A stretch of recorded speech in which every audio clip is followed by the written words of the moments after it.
الہ الا اللہ وحدہ لا شریک لہ واشہد ان محمدا عبدہ ورسولہ صلی اللہ علیہ وآلہ وسلم۔ اللہم صلی علی محمد وعلی آل محمد کما صلیت علی ابراہیم وعلی آل ابراہیم انک حمید مجید۔ اللہم بارک علی محمد وعلی آل محمد کما بارکت علی ابراہیم وعلی آل ابراہیم انک حمید مجید۔ اما بعد، اللہ کے فضل اور اس کی توفیق سے آج 7ویں پارے کے ساتھ ہمارا قیام مکمل ہوا۔ اللہ تعالی ہم سب کی طرف سے قبول فرمائے اور قرآن کو ہم سب کے لیے جنت میں جانے کا ذریعہ بنا دے۔ 7ویں پارے کی ابتدا میں سورۃ المائدہ جاری ہے۔ سورۃ المائدہ کی بقیہ 38 آیات، آیت نمبر 83 سے آیت نمبر 120 یہ آج کے پارے میں شامل ہیں، اور اس کے بعد سورۃ الانعام کی پہلی 110 آیات بھی آج کے پارے میں شامل ہیں جو ہم نے سماعت کیا۔ سورۃ المائدہ کے بارے میں پہلے بتا چکا ہوں کل کہ اس کا جو مرکزی مضمون ہے اس میں ویسے تو احکام کی صورت ہے، اور احکام میں جو سب سے زیادہ فوکس کیا گیا ہے وہ فوجداری اور آئینی اور قانونی اور دستوری احکام کو کیا گیا۔ سزائیں بھی اس میں بیان ہوئی ہیں، اور خاص طور پہ جو یہود و نصارہ کی خرابیاں اس کے اندر بیان ہوئی ہیں، ان کو دعوت اسلام بھی دی گئی ہے، ان کا کردار بھی ڈسکس کیا گیا ہے، اور بعض دیگر احکام بھی اس کے اندر موجود ہیں۔ خاص طور پہ مضمون کا اس آیت، اس صورت کے مضامین کا وہ حصہ جو اس وقت آپ کہہ لیجئے کہ جہاں پہ پارہ اختتام پذیر ہو رہا ہے، 6واں اور 7واں شروع ہو رہا ہے، اس میں یہود و نصارہ کے کردار سے متعلق اور ان کی خرابیوں سے متعلق گفتگو جاری۔ اس میں یہ بھی بتایا گیا کہ ان کی کیا وجوہات ہیں کہ ان کے اوپر لعنت کیوں کی گئی، کہ وہ نیکی کا حکم نہیں دیتے تھے اور برائی سے منع نہیں کرتے تھے، اس لیے ان کے اوپر لعنت کی گئی۔ اور ایک خاص بات پارے کے اختتام پہ کہی گئی جس کا اس پارے کے آغاز میں وہی بیان جاری ہے، وہ یہ ہے کہ لَتَجِدَنَّ أَشَدَّ النَّاسِ عَدَاوَةً لِّلَّذِينَ آمَنُوا الْيَهُودَ وَالَّذِينَ أَشْرَكُوا، کہ سب سے بڑے جو دشمن ہیں نا مسلمانوں کے، وہ یہودی، مشرکوں سے بھی زیادہ بڑے دشمن وہ ہیں۔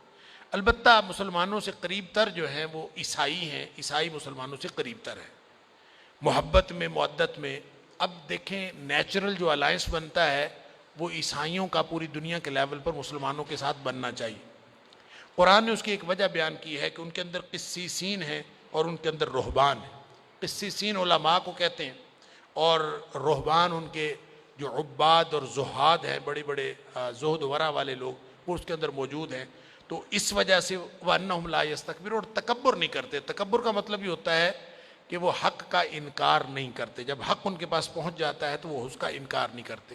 یہ خاص موقع پر آئی ہیں، یہ ہر طرح کے عیسائیوں کی بات نہیں ہے، اور نہ ہی یہ ہر دور کے عیسائیوں کے لیے یہ کہا گیا ہے کہ سارے عیسائی مسلمانوں سے قریب تر ہوتے ہیں۔ اب تو پوری دنیا میں یہودیوں نے عیسائیوں کے ساتھ گٹھ جوڑ کر لیا، عیسائیوں کو مسلمانوں کے ساتھ ملنا چاہیے تھا، وہ یہودیوں کے ساتھ مل گئے۔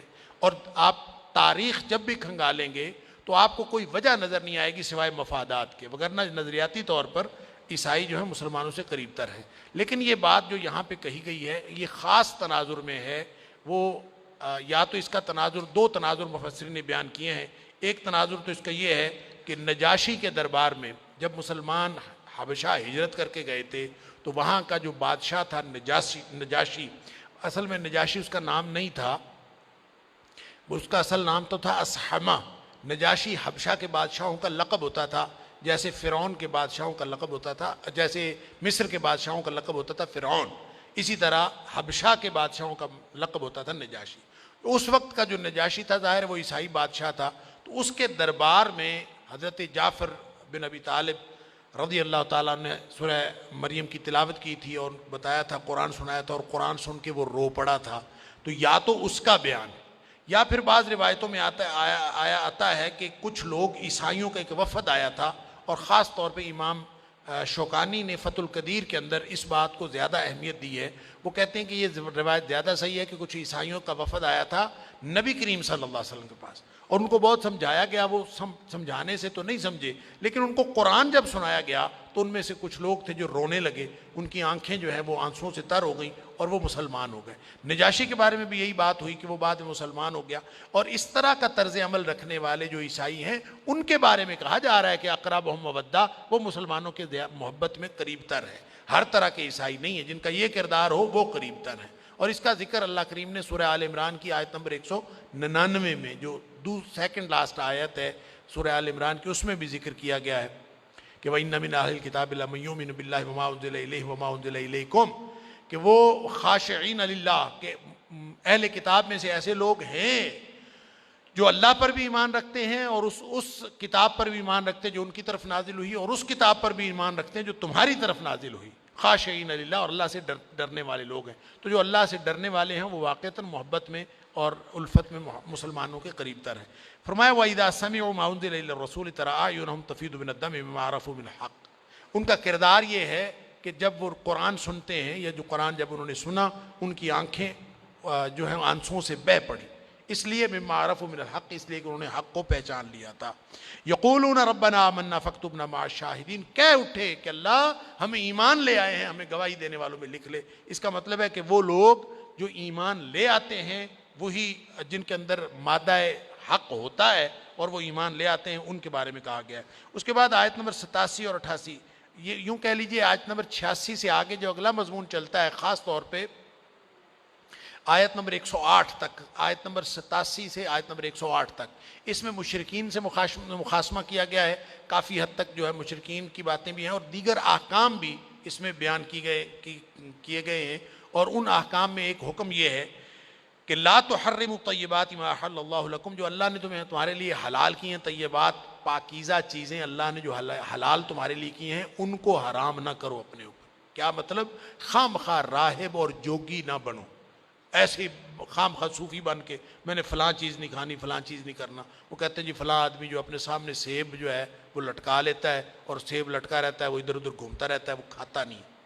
تو پوچھا گیا کیوں؟ کہتا میرا سیب کھانے کو دل بہت کرتا تھا تو میں نے اس کو سامنے لٹکایا ہوا ہے، اس کو کھانا نہیں۔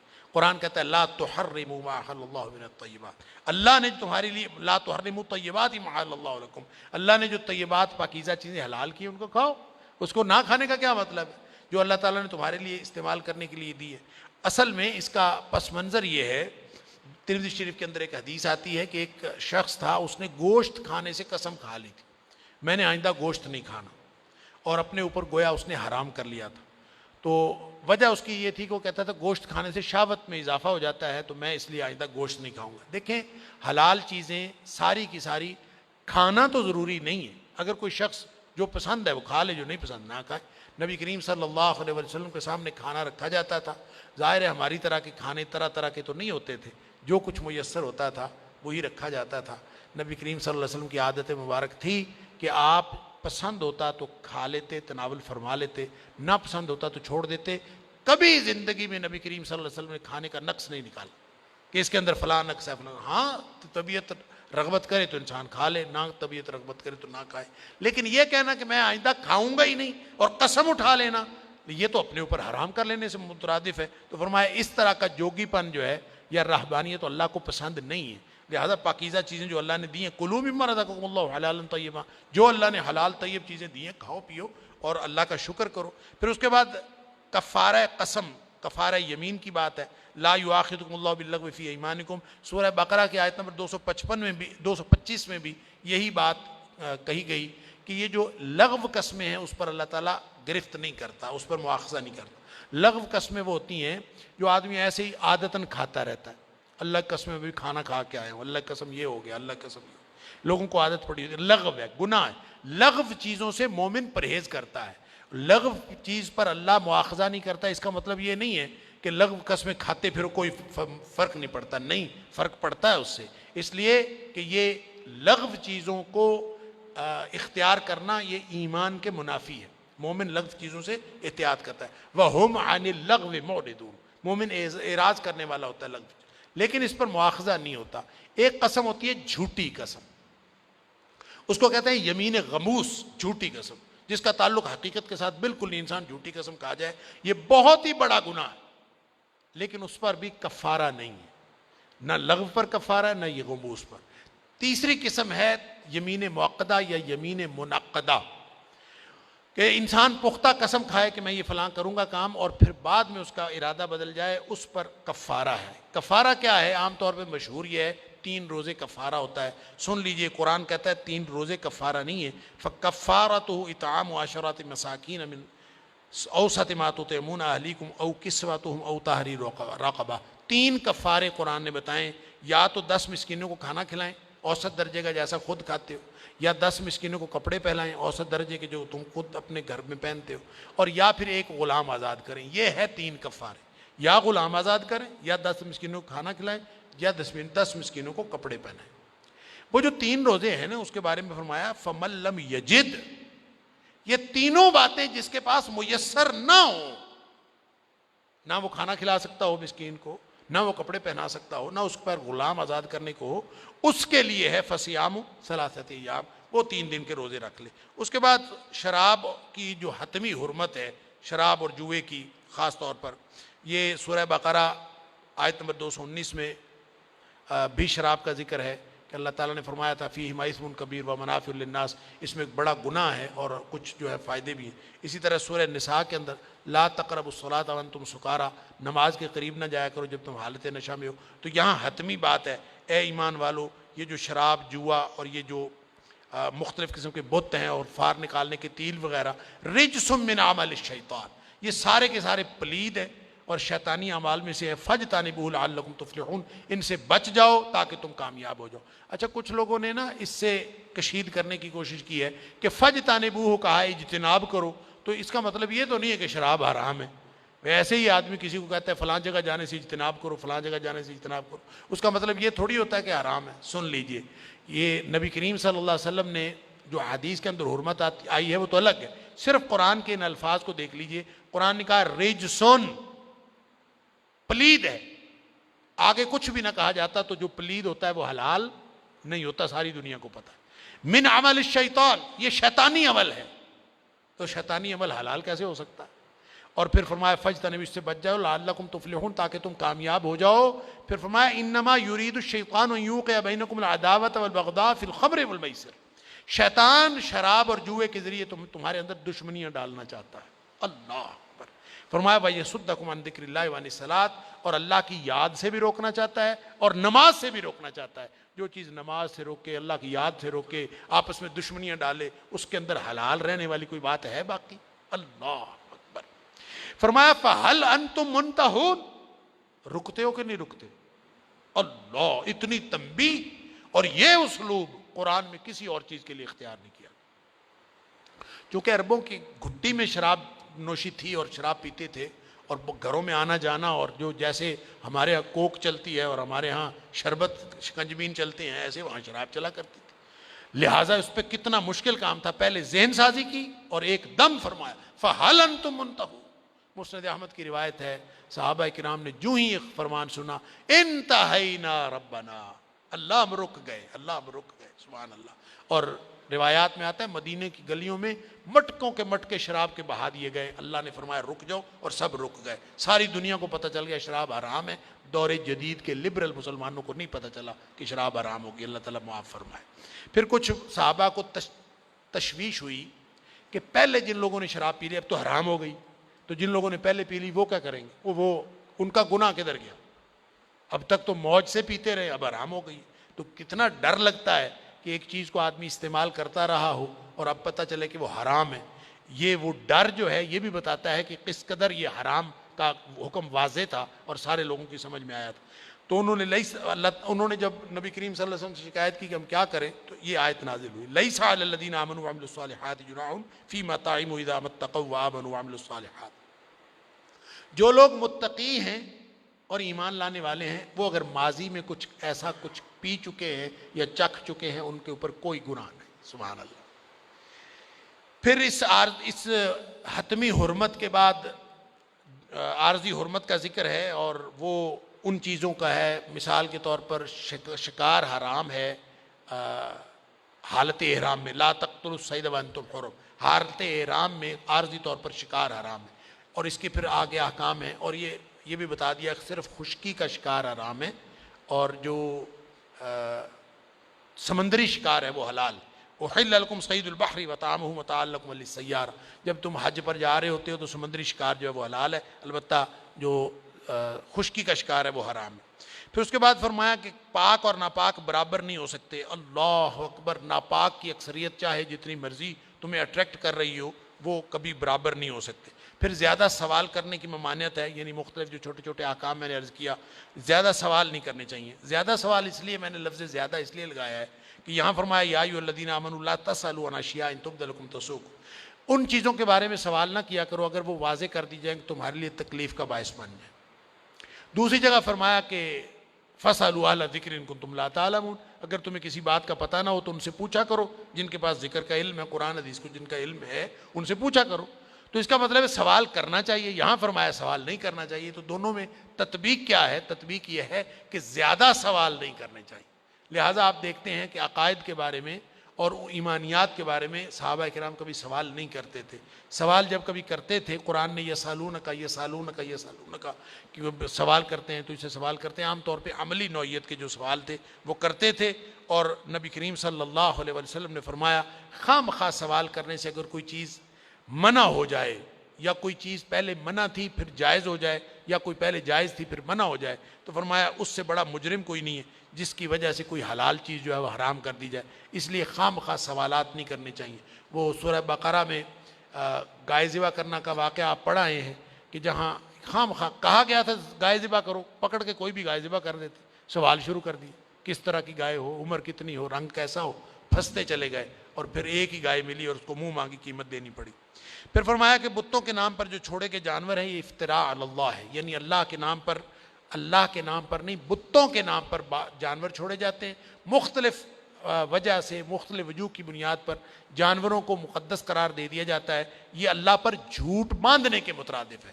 ایسے خام خواہ جی فلاں سرکاری ہے، فلاں غیر سرکاری ہے، فلاں مقدس ہے، فلاں کو ایسا ہے، فلاں کو ایسا ہے، یہ جو مختلف قسم کے نام رکھتے ہیں، فرمایا یہ سارے کے سارے اللہ پر جھوٹ باندھنے کے مترادف ہے۔ کوئی چیز مقدس نہیں ہوتی سوائے اس کے کہ جس کو اللہ اور اس کے رسول صلی اللہ علیہ وسلم مقدس قرار دے دیں۔ پھر آگے آیت نمبر 106 سے 108 تک کے دوران سفر وصیت کا معاملہ ہے۔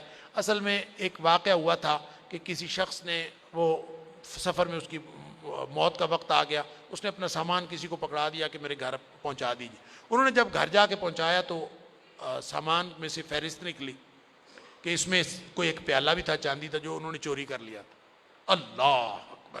تو یہ خاص حکم پہ اس موقع پر آیا کہ ایسا موقع جب بھی کبھی ہو سفر میں تو 2 گواہ بنا لیا کر، ان 2 گواہوں کو ان کے سپرد، جن کے آپ مال سپرد کرتے ہو، ان کو پھر چاہیے کہ وہ قسم اٹھائیں۔ قسم کا شریعت میں قانون یہ ہے کہ 2 لوگ، کوئی بھی شخص جب قسم اٹھا دیتا ہے تو قسم پہ اوپر قسم نہیں ہوتی، قسم مدعا علیہ پر ہے، مدعی پر نہیں۔ یعنی مدعی جو ہے، ایک آدمی دعویٰ کرے کہ فلاں آدمی نے چوری کی ہے، وہ مدعی ہے، اس نے دعویٰ کیا ہے، وہ قسم اٹھا کے اپنا الزام ثابت نہیں کر سکتا کہ میں قسم اٹھاتا ہوں اس نے چوری کی ہے، نہیں، اس کو ثبوت دینا پڑے گا۔ مدعی کے اوپر ثبوت ہے، اور البتہ مدعی ثبوت نہ دے سکے، کہے جی اس نے چوری کی ہے، ثبوت میرے پاس کوئی نہیں ہے، چوری اس نے کی ہے، ثبوت کوئی نہیں ہے، چوری کی ہے، تو اس کے پاس ثبوت نہ ہو تو جس کے اوپر الزام لگا رہا ہے، جو مدعا علیہ ہے، وہ اگر صرف قسم اٹھا دینا تو اس کے اوپر سے الزام ختم ہو جاتا، چاہے وہ جھوٹی قسم اٹھا۔ لیکن یہ جو خاص موقع ہے، اس پہ فرمایا کہ ان دونوں کو کھڑا کر لو اور ان کو کہو کہ قسم اٹھاؤ۔ اگر وہ قسم اٹھائیں تو اس پر موقع وہ بات ختم نہیں ہو جائے گی، بلکہ گھر والوں کو اگر خیال ہو کہ اس نے جھوٹی قسم اٹھائی تو پھر نماز کے بعد وہی اسی جگہ پر گھر والے کھڑے ہو جائیں اور وہ کہیں کہ ان کی قسم غلط ہے، ہم جو قسم اٹھا رہے ہیں وہ زیادہ صحیح ہے، اس میں سے فہرست جو نکلی تھی وہ خاص موقع تھا۔ تو اگر کوئی ایسا موقع ہو تو گھر والے قسم، ان کی قسم کو الٹا سکتے ہیں۔ یہ ایک خاص حکم اس موقع پر اللہ کریم نے ارشاد فرما دیا۔ پھر آگے حضرت آیت نمبر 109 سے 120 جو سورہ کے اختتام تک یہ عیسائیوں کو دعوت دی گئی ہے، اور خاص طور پہ حضرت عیسیٰ علیہ السلام کا ذکر ہے۔ قیامت والے دن عیسیٰ علیہ السلام سے اللہ تعالیٰ سوال کریں گے کہ اے عیسیٰ علیہ السلام بتاؤ، یہ تم نے کہا تھا کہ مجھے اور میری ماں کو خدا بنا لینا؟ اللہ اکبر! انت قلت للناس اتخذونی و امی الہین من دون اللہ، کیا تو نے کہا تھا کہ مجھے اور میری ماں کو 2 الہ بنا لینا اللہ کو چھوڑ کر؟ یہاں پہ ایک بات یہ بھی ثابت ہو گئی کہ نبیوں کو بھی الہ بنانا من دون اللہ ہے۔ اللہ تعالیٰ فرما رہا ہے من دون اللہ۔ مریم وہ بھی اللہ کی برگزیدہ خاتون، حضرت عیسیٰ علیہ السلام اللہ کے برگزیدہ نبی، لیکن من دون اللہ۔ اللہ فرماتا ہے جب کوئی الہ بناتا ہے تو اس کا مطلب ہے وہ من دون اللہ ہوتے ہیں، اللہ کے علاوہ ہوتے ہیں۔ کوئی شخص یہ نہ سمجھے کہ جناب ہم اللہ کو بھی اللہ کو ہی الہ سمجھتے ہیں اور فلاں کو الہ بنانا، فلاں کو الہ بنانا، فلاں کو کرنے والا بھرنے والا سمجھنا، یہ من دون اللہ نہیں ہے۔ جو شخص بھی ان کاموں کو جو اللہ کے ہیں مخلوق کے ذمے لگاتا ہے تو وہ من دون اللہ ہی ہے، اور یہ قیامت والے دن سوال ہوگا۔ پھر وہاں پہ حضرت عیسیٰ علیہ السلام تو کہہ دیں گے کہ اللہ میں تو تیرا بندہ ہوں، اور ما قلت لهم الا ما امرتنی به ان اعبدوا اللہ ربی وربکم، میں نے تو ان کو کہہ دیا تھا کہ اللہ کی بندگی کرو، وہ میرا بھی رب ہے تمہارا بھی رب ہے، میں خود اللہ کا بندہ ہوں، میں کیسے خدا ہو سکتا ہوں؟ میں تو ان کو کہہ آیا تھا۔ اللہ اکبر۔ لہٰذا کنت علیہم شہیدا ما دمت فیہم، جب تک میں رہا ہوں میں نے اسی پر گواہی دی ہے، اور میں توحید کی گواہی دینے والا تھا، اور جب میں وہاں سے آ گیا تو پھر اللہ تو نگران تھا، مجھے تو نہیں پتا، وانت علی کل شیء شہید۔ اور یہاں پہ فرمایا ان تعذبهم فانهم عبادک۔ اب یہ کلام تو ایسے ہے، سلسلہ کلام میں حضرت عیسیٰ علیہ السلام نے بات کی کہ اللہ اگر تو اپنے ان بندوں کو عذاب دے تو تیرے بندے ہیں، تو عذاب دے سکتا۔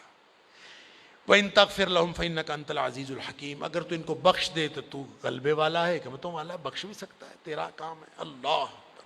حدیث میں آتا ہے کہ نبی کریم صلی اللہ علیہ وسلم نے یہ آیت تلاوت کی، اللہ اکبر، اتنا روئے نبی کریم صلی اللہ علیہ وسلم، اللہم امتی اللہم امتی کہتے کہتے روتے رہے نبی کریم صلی اللہ علیہ وسلم۔ اللہ تعالیٰ نے فرمایا، مسلم شریف کی حدیث ہے کہ اللہ تعالیٰ نے جبریل سے کہا، جبریل جا اذهب الى محمد وَرَبُّكَ عَالَمْ فَاسْأَلْهُ مَا يُبْكِيكَ، تیرے رب کو پتا تو ہے کہ محمد کریم صلی اللہ علیہ وسلم کیوں رو رہے، تیرا رب جانتا ہے کہ وہ کیوں رو رہا ہے، لیکن پھر بھی جا کے ان سے میری طرف سے پوچھ کہ کیوں رو رہے۔ یہ پیار کی علامت ہے، سبحان اللہ۔ پتہ بھی ہوتا ہے بچہ کیوں رو رہا ہے تو ماں باپ پوچھتے ہیں بیٹے کیوں رو رہے ہو، تو اللہ نے نبی کریم صلی اللہ علیہ وسلم کی طرف جبریل علیہ السلام کو بھیجا، جا کے پوچھو کیوں رو رہے۔ اللہ اکبر۔ اور وہ کیوں رو رہے تھے؟ اللہم امتی اللہم امتی، اللہ میری امت کو بخش دینا، اللہ میری امت کو بخش دینا۔ فرمایا اس کو جا کے کہہ دے انا سنردیک فی امتک ولا نسوک، کہ تو رو نا، ہم تیری امت کے بارے میں تجھے راضی کر دیں گے اور ہم بھلائیں گے نہیں انشاءاللہ۔ آگے سورہ الانعام ہے، سورہ انعام کا مرکزی موضوع توحید ہے، یا یوں کہہ لیجئے کہ توحید کے علاوہ جو دو بنیادی عقائد ہیں، رسالت اور آخرت، وہ بھی اس کے اندر شامل ہیں۔ البتہ اس میں اللہ تعالیٰ کی توحید کے وحدانیت کے دلائل دیے گئے ہیں، اور مشرکین کے جو شبہات ہیں ان کا ذکر کیا گیا ہے۔ آیت نمبر 1 سے لے کر 73 تک پہلی جو 73 آیات ہے وہ تو کہہ لیجئے سیدھا سیدھا مخاصمہ ہے، مخاصمہ بالمشرکین۔ کیا مطلب؟ مشرکین کے جو شبہات ہیں، ان کے جو غلط عقائد ہیں، ان کی نشاندہی بھی کی گئی ہے اور اس کا جواب بھی دیا گیا ہے۔ اور یہ صورت جو ہے الحمد سے شروع ہوتی ہے، جیسے الحمد سے سورہ فاتحہ شروع ہوئی، یہ دوسری صورت ہے جو الحمد سے شروع ہوتی ہے، اور 5 صورتیں ہیں قرآن میں جو الحمد سے شروع ہوتی ہیں۔ اور اس میں ایک بات فرمائی کہ یہ جو فرشتے کا مطالبہ کرتے تھے مشرکین مکہ کہ ساتھ فرشتہ کیوں نہیں نازل ہوا، فرمایا فرشتہ جب نازل ہوتا ہے تو مہلت ختم ہو جاتی ہے، اور اگر فرشتہ آتا بھی نا تو فرشتے نے بھی انسانی شکل میں آنا تھا، انہوں نے پھر بھی کوئی نہیں ماننا تھا، یہ سب بہانے بناتے ہیں۔ پھر یہ کہتے ہیں کہ اگر قرآن ڈائریکٹ کتاب کی شکل میں ہمارے اوپر نازل ہوتا پھر ہم اس کو ایمان لاتے۔ فرمایا اگر کتاب بھی آتی نا، بنی بنائی کتاب آسمان سے آتی کاغذ میں، اور یہ اس کو چھوتے، ہاتھ لگا کے ان کو دیکھتے کہ یہ کتاب ہے، تو پھر بھی انہوں نے نہیں ماننا تھا، انہوں نے کہنا تھا جادو سے لے آیا ہے، یعنی جس نے نہیں ماننا ہوتا اس نے نہیں ماننا ہوتا۔ اور فرمایا کہ اللہ تعالیٰ کتب علی نفس الرحمہ، اللہ نے اپنی آپ پر رحمت کو لازم کر رکھا، کیونکہ اللہ کی رحمت ہر چیز پر وسیع ہے، وگرنہ جتنا جس قدر مشرک شرک کر رہے ہیں اللہ کا عذاب آ چکا ہوتا۔ اللہ اکبر۔ پھر اس کے بعد دلائل توحید ہیں، کون و مکان کا مالک وہ ہے، خالق وہ ہے، رزق دینے والا وہ ہے، مصیبتیں دور کرنے والا وہ ہے، غلبے والا وہ ہے، حکیم خبیر وہ ہے، عبادت کے لائق وہی ہے، اس کے علاوہ کوئی عبادت کے لائق نہیں ہو سکتا، نفع نقصان کا مالک بھی وہی ہے۔ اور پھر مشرکین جو ہیں وہ قیامت کے دن اپنے شرک کا انکار کریں گے، پوری تفصیل بیان کی ہے، اور یہ بھی بتایا ہے کہ مشرکین جو ہیں قیامت والے دن خواہش کریں گے یا لیتنا نرد ولا نکذب بآیات ربنا ونکون من المؤمنین، اللہ ایک دفعہ پھر واپس دنیا میں بھیج دے، اب جا کے ہم جھٹلائیں گے نہیں، ہم ایمان لانے والے بن جائیں گے۔ اللہ تعالیٰ فرماتا ہے کہ ان کو اگر واپس بھیج بھی دیں، جھوٹے لوگ ہیں، وَلَوْ رُدُّوا لَعَادُوا لِمَا نُهُوا عَنْهُ وَإِنَّهُمْ لَكَاذِبُونَ، یہ بدبخت اس قدر جھوٹے ہیں، واپس آنا تو کوئی نہیں کسی نے وہاں جا کے، لیکن اگر ان کو واپس بھی بھیج دیا جائے پھر یہ وہی حرکتیں کریں اور پھر وہ تکذیب کریں، اس قدر ہٹ دھرم لوگ ہیں۔ لہذا فرمایا قد خسر الذین کذبوا بلقاء اللہ، جو دنیا میں اللہ کی ملاقات کو جھٹلاتے ہیں اصل خسارہ ان کا ہے، گویا قیامت والے دن اصل خسارہ ہوگا۔ نبی اکرم صلی اللہ علیہ وسلم کو تسلی دی گئی ہے وَلَقَدْ كُذِّبَتْ رُسُلٌ مِّن قَبْلِكَ فَصَبَرُوا، اے حبیب صلی اللہ علیہ وسلم پہلے بھی لوگوں کو اسی طرح جھٹلایا گیا، آپ صبر کریں، انہوں نے بھی صبر کیا تھا، آپ بھی صبر کریں۔ پھر فرمایا مشرکین جو ہیں مردوں کی طرح ہیں، سبحان اللہ، انما یستجیب الذین یسمعون والموتى یبعثهم اللہ ثم الیہ یرجعون، جیسے مردے نہیں سنتے ایسے مشرک نہیں سنتے، یعنی آپ جو مرضی کہتے رہے ان کو سمجھ نہیں آتی کسی بات کی۔ پھر ایک خاص پیرایا ہے کہ شرک سے ہٹانے کا اور اللہ کی توحید کی طرف توجہ دلانے کا، کہ قُلْ أَرَأَيْتَكُمْ إِنْ أَتَاكُمْ عَذَابُ اللَّهِ أَوْ أَتَتْكُمُ السَّاعَةُ أَغَيْرَ اللَّهِ تَدْعُونَ إِن كُنتُمْ صَادِقِينَ۔ اللہ یہ بتاؤ کہ اگر تمہارے اوپر کوئی عذاب آ جائے یا پھر اچانک قیامت آ جائے تو کس کو پکارو گے؟ اغیر اللہ تدعون، کیا اللہ کے علاوہ کسی اور کو پکارو گے؟ اور یہ تو سمندر میں جب کشتی ڈوبنے لگتی ہے نا تو مشرکوں کو اس وقت اللہ کے علاوہ کوئی یاد نہیں آتا۔ اس دور کے مشرک تھے، میں تو سمجھتا ہوں وہ شاید ہمارے دور کے لوگوں سے اچھے تھے کہ وہ کم از کم کشتی ڈوبنے لگتی تھی تو اللہ کو خالص یاد کر لیتے، اور ہمارے مشرک تو وہ ہیں جو وہاں بھی اللہ کو نہیں یاد کرتے، کسی خاج خضر اور ادھر ادھر کو یاد کرتے ہیں۔ اللہ تعالیٰ معاف فرمائے۔ تو فرمایا کہ بل ایاہ تدعون فیکشف ما تدعون لہ ان شاء وتنسون ما تشرکون، اس وقت سب شرک نکل جاتا ہے جب قیامت آئے گی نا، اور یا قیامت آ جائے عذاب آ جاتا ہے تو شرک سارا ہوا ہو جاتا ہے۔ فرمایا کہ سماعت و بصارت اور قلوب پر اگر مور لگ جائے، قل ارأیتم ان اخذ اللہ سمعکم ابصارکم ختم علی قلوبکم، تمہیں اگر یہ سمجھ نہیں آتی تو یہ بتاؤ تمہاری آنکھیں، یہ بصارتیں، سماعتیں، یہ قوت گویائی، ان سب پر اگر مور لگ جائے، اللہ تعالیٰ ان کو سلب کر لے ساری صلاحیتوں کو، من الہ غیر اللہ یاتیکم بہ، کوئی ہے جو تمہیں یہ تمہاری صلاحیتیں واپس لا دے؟ اللہ۔ اور میں اکثر کہتا ہوں یہ زبان بولنا چھوڑ دے، یہ کان سننا چھوڑ دے، دنیا کائنات میں کوئی ہے ہی نہیں۔ وہ ہمارا ایک دوست ہے، اس کی آنکھوں کی بینائی ختم ہو گئی۔ اچھا میں نے کہا یار علاج کرا لو، آج کل تو سننا، کہتا ہے نہیں جی نہیں، علاج ہے ہی کوئی نہیں اس کا، اس کے پیچھے جو جہاں سے کنیکشن ہے نا جسم کے ساتھ، وہاں پہ خرابی پیدا ہو گئی، اور وہ کہتے ہیں آنکھ نئی بھی لگوا لیں وہ خرابی ٹھیک نہیں ہو سکتی۔ اللہ، تو اللہ کا سوال ہے کہ اگر اللہ تعالیٰ یہ سب لے جائے، من الہ غیر اللہ یاتیکم بہ، کوئی ہے اللہ کے علاوہ جو واپس لائے گا، تو پھر بھی تم توحید کی طرف نہیں آتے۔ آگے مشرکین کی کٹ حجتیاں اور توحید کے دلائل دیے گئے ہیں، پوری صورت کا تقریباً موضوع اسی طرح ہے، اور پھر ڈرایا بھی ان کو گیا ہے عذاب کسی بھی وقت آ سکتا ہے، شرک سے باز آ جاؤ۔ قل هو القادر على ان يبعث عليكم عذابا من فوقكم او من تحت ارجلكم ويلبسكم شيعا ويذيق بعضكم باس بعض۔ اللہ اکبر، کسی وقت بھی زمین پھٹ سکتی ہے، تم جہاں زمین میں غرق ہو سکتے، اور تمہیں اللہ کا عذاب کس چیز نے معمون کر رکھا ہے؟ سوال ہے نا، اللہ تعالیٰ سوال کرتا ہے مختلف۔ تو یہاں فرمایا کہ اللہ تعالیٰ تمہارے اوپر قدرت رکھنے والا ہے، وہ چاہے تو تمہارے اوپر عذاب اوپر سے نازل کر دے، کبھی نیچے سے عذاب آ جائے۔ حدیث میں آتا ہے کہ نبی کریم صلی اللہ علیہ وسلم نے 3 دعائیں کی تھیں، اللہ میری امت غرق سے ہلاک نہ ہو، ایک دعا کی تھی اللہ قحط عام سے تباہ نہ ہو، اور تیسری دعا کی تھی آپس میں لڑائی نہ ہو یا آپس میں لڑے نہ۔ نبی کریم صلی اللہ علیہ وسلم فرماتے ہیں پہلی 2 دعائیں اللہ نے میری قبول فرما لی، تیسری دعا کولی کو قبول فرمائی، یعنی پہلی 2 دعائیں کہ ایک عام عذاب آئے اور یہ قوم تباہ و برباد ہو جائے، یہ نہیں ہوگا اللہ۔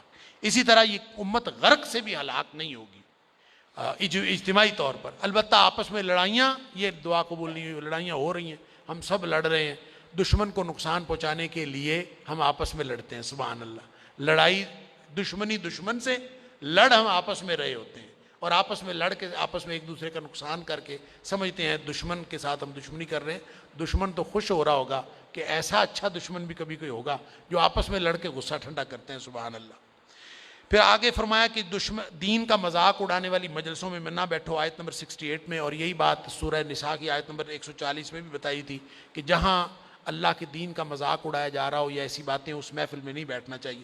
اگر اس اعتبار سے دیکھیں تو آج کل معاشرے میں کون سی جگہ جہاں اللہ کا دین کا مذاق نہیں اڑایا جا، میڈیا مذاق اڑا رہا ہے، سارے مجالس میں مذاق اڑ رہا ہے، اللہ تعالیٰ معاف فرمائے۔ تو کان لپیٹ کے بیٹھ جانے والی بات ہے، وہ جو میں جمعے میں عرض کر رہا تھا کہ ایک ایسی کمیونٹی کریٹ کرنے کی ضرورت ہے جو ایمان والی کمیونٹی ہو، جس کے سارے معاملات ایمان کی بنیاد پر ہوں، اگر اور ان کے ساتھ ہم معاملہ رکھیں اور ایمان کی بنیاد پر رکھیں۔ اگر ہم یہ نہیں کریں گے تو ہر وقت ہم اللہ کے عذاب کی لپیٹ میں ہیں، اللہ تعالیٰ معاف۔ پھر اس کے بعد دوسرا حصہ شروع ہوتا ہے آیت نمبر 74 سے 94 تک کہ نبوت کے منکر نہ بنو. تمام انبیاء کا جو مشترکہ نقطہ ہے توحید، اس کا ذکر ہے.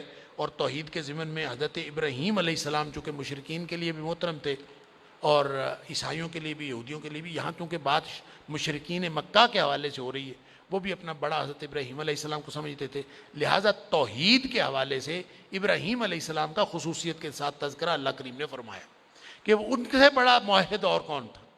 لہٰذا 4 تو مناظرے ہیں، ایسے مکالمے ہیں حضرت ابراہیم علیہ السلام کے. ایک مکالمہ تو وہ ہے جو سورہ بقرہ میں پڑھا ہے، جو نمرود کے ساتھ ہوا تھا، جس نے کہا تھا انا احیی و امید، میں بھی زندہ کرتا اور مارتا. تو انہوں نے کہا تھا اچھا میرا رب سورج مشرق سے نکالتا ہے تو مغرب سے نکال کے دکھا دے، فبہت الذی کفر. تو ایک مناظرہ وہ تھا. ایک مناظرہ باپ کے ساتھ ہے حضرت ابراہیم علیہ السلام، اس کا ذکر سورہ مریم میں ہے. اور ایک مناظرہ ہے عوام الناس کے ساتھ، جب بت توڑے تھے حضرت ابراہیم علیہ السلام نے، جس کا ذکر سورہ انبیاء میں آئے گا کہ یہ بتاؤ کہ یہ انہوں نے کہا تھا نا کس نے توڑا، انہوں نے کہا اس سے پوچھ لو، یہ جو بڑا ہے جس کے کندھے پہ کلاڑا رکھا وہ اس سے پوچھ. انہوں نے کہا تمہیں پتا تو ہے یہ بولتے نہیں.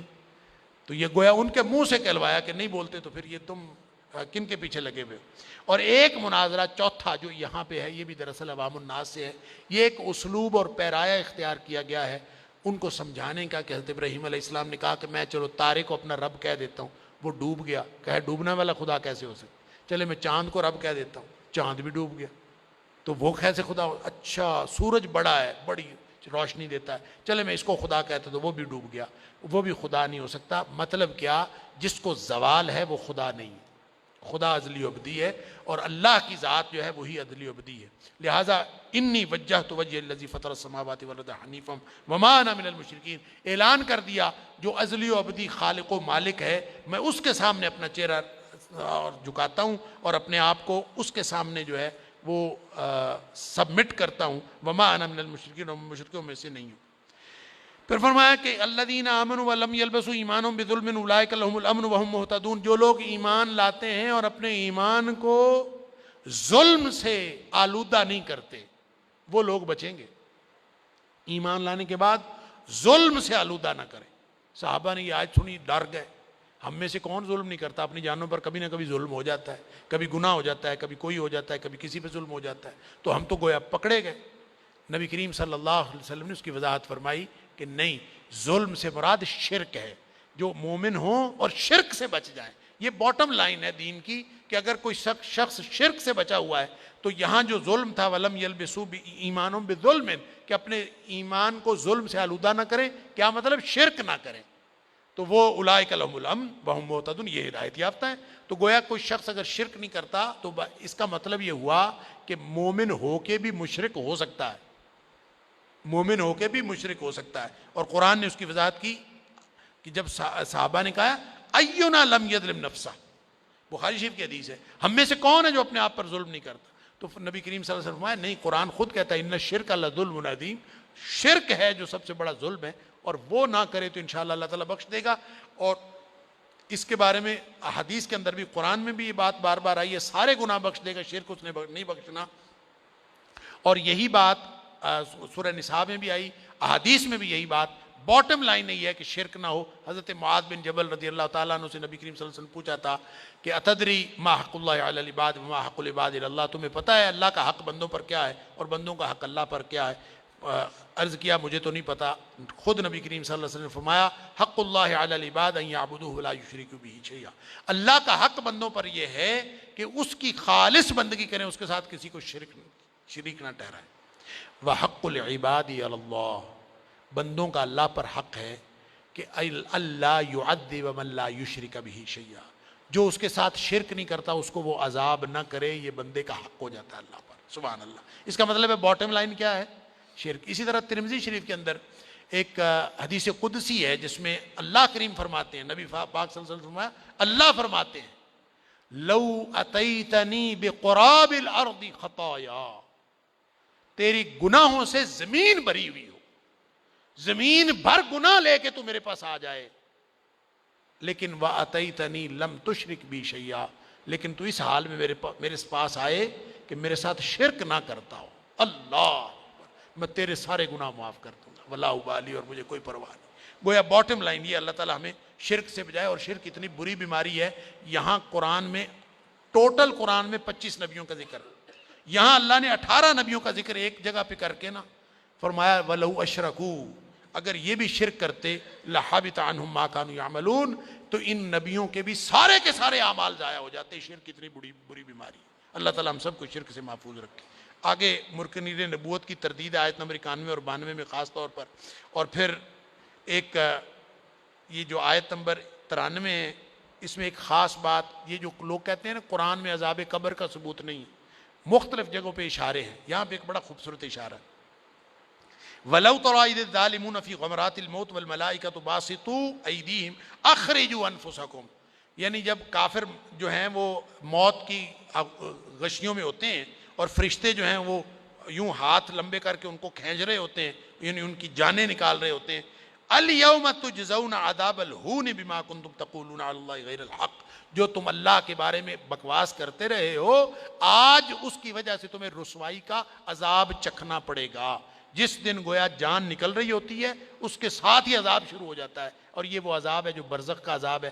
آدمی ظاہر ہے جب جان نکل جاتی ہے تو کہاں جاتا ہے؟ قبر میں۔ اس کا مطلب یہ ہے کہ جان نکلنے کے بعد ہی فوراً بعد عذاب میں مبتلا ہو جاتے ہیں، تو یہ گویا عذاب قبر کا ایک اشارہ یہاں پہ بھی موجود ہے۔ پھر اس کے علاوہ اللہ تعالیٰ نے عقیدہ ابنیت کی تردید کی ہے کہ جو لوگ کہتے ہیں کہ اللہ تعالیٰ کا بیٹا ہے، فرمایا وَخَلَقَ كُلَّ شَيْءٍ، اللہ نے جب ہر چیز کو پیدا کیا تو اللہ کو بیٹا رکھنے کی کیا ضرورت ہے؟ اللہ تعالیٰ اس کو بیٹا اور بیوی اور یہ خاندان رکھنے کی ضرورت تو اس کو ہوتی ہے جس کو کوئی احتیاج ہو، اللہ تعالیٰ کو کوئی احتیاج ہی نہیں ہے۔ تو اصل مالک ذالکم اللہ ربکم، ہر چیز کا مالک جب اللہ ہے تو لا الہ الا ہو، اس کے علاوہ کوئی الہ نہیں، خالق کل شیء فاعبدوہ، ہر چیز کا خالق ہے۔ خالق کا حق ہوتا ہے کہ لوگ مخلوق اس کی بندگی کرے، فاعبدوہ، پس اسی کی بندگی کرو۔ اور اس کے ساتھ یہ بھی فرما دیا اس کو آنکھیں نہیں دیکھ سکتی، لا تدرک الابصار وہو یدرک الابصار، اور یہ ساری باتیں شرک کی بتا کے ایک شرک بہت بڑا گناہ ہے، ایک ادب سکھایا کہ مشرکین یہ ان کی مت ماری ہوتی ہے، ان کے جھوٹے خداؤں کو بھی برا نہ کہو، اللہ ولا تسبوا الذین یدعون من دون اللہ فیسبوا اللہ عدوا بغیر علم، کہ اصل بات یہ ہے کہ ان کو تو علم کوئی نہیں، جاہل ہیں پرلے درجے کے، تم ان کے خداؤں کو، ان کے معبودوں کو اور جھوٹے شریکوں کو جب تم ان کو کہو گے، ان کو برا بھلا کہو گے، تو یہ اپنی نادانی میں اور اپنے جہالت میں یہ اللہ کے بارے میں برا بھلا کہیں، اور جب یہ اللہ کے بارے میں بھلا کہیں گے تو اس کا مطلب ہے تم نے انیشیٹ کیا نا، تو اس لیے ان کو کچھ نہ کہا کرو، جھوٹے خداؤں کو بھی برا نہ کہو، ان کو بھی گالی نہ دو، تاکہ وہ کہیں اللہ کے بارے میں عرضہ سرائی نہ کریں۔ یہ اللہ تعالیٰ نے ایک ادب سکھایا ہے، لہٰذا دین سکھانا اور بات ہے، دین کی تبلیغ کرنا اور بات ہے، اور ان کے عقیدے کو اور ان کے عقیدے کی برائیاں نکال کر ان کو برا بھلا کہنا اور گالیاں دینا یہ اور بات ہے۔ اس سے منع کیا ہے شریعت نے کہ ان کو گالی نہیں دینی، البتہ ان کو ان کی جو عقیدے کی برائی ہے وہ ضرور سمجھانی ہے۔ اللہ تعالیٰ مجھے اور آپ کو دین سمجھنے اور عمل کرنے کی توفیق عطا فرمائے۔ وآخر دعوانا الحمدللہ رب العالمین۔